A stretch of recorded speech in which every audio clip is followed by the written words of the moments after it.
Hello, this is Ray, one of the program presenters in the Atchison Planetarium at Cranbrook Institute of Science, with a look at the pre-dawn sky for the week of June 15th.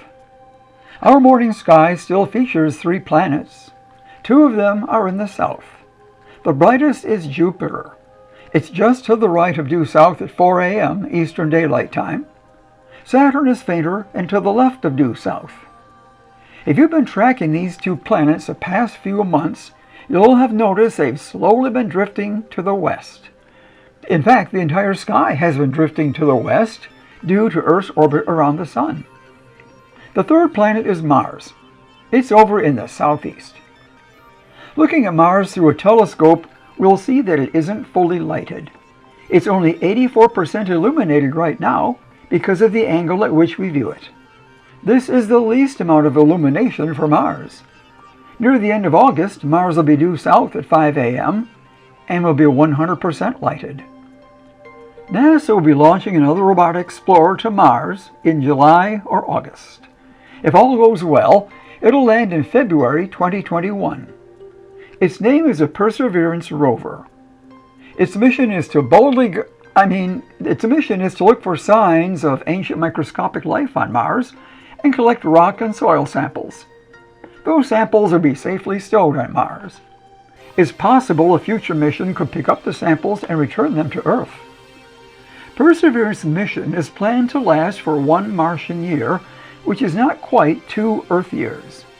Robot explorers have excellent track records, so the Perseverance rover may continue its explorations for many more years. But wait, there's more!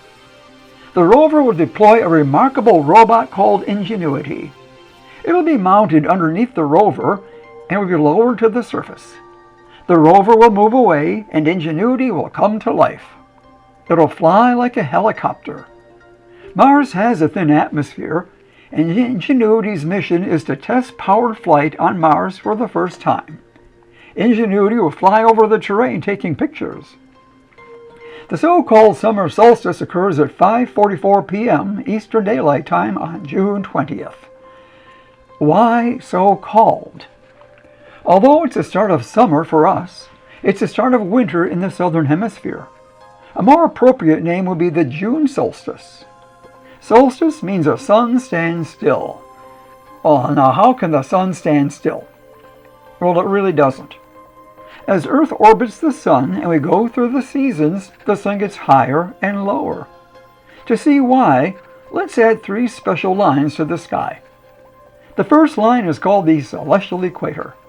It's an extension of Earth's equator into space. It divides the sky into a northern hemisphere and a southern hemisphere, the same way the Earth's equator divides our planet. The Celestial Equator runs from due east to due west, and the official start of all the seasons is determined by the Sun's position with respect to this line. The second line is called the Meridian, or middle line. It cuts the sky right down the middle from due north to due south. The meridians are marked off in degrees of altitude above the horizon.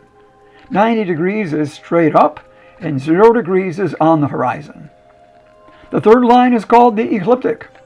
It's the pathway of the Sun, and it's like a calendar.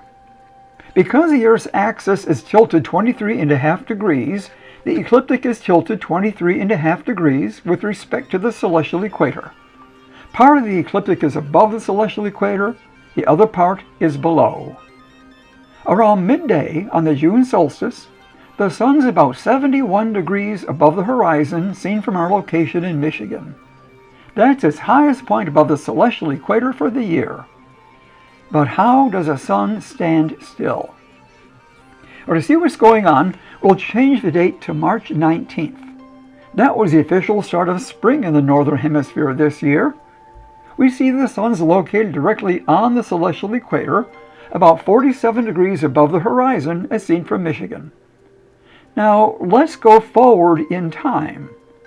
The sun climbs higher and higher very quickly in March and April.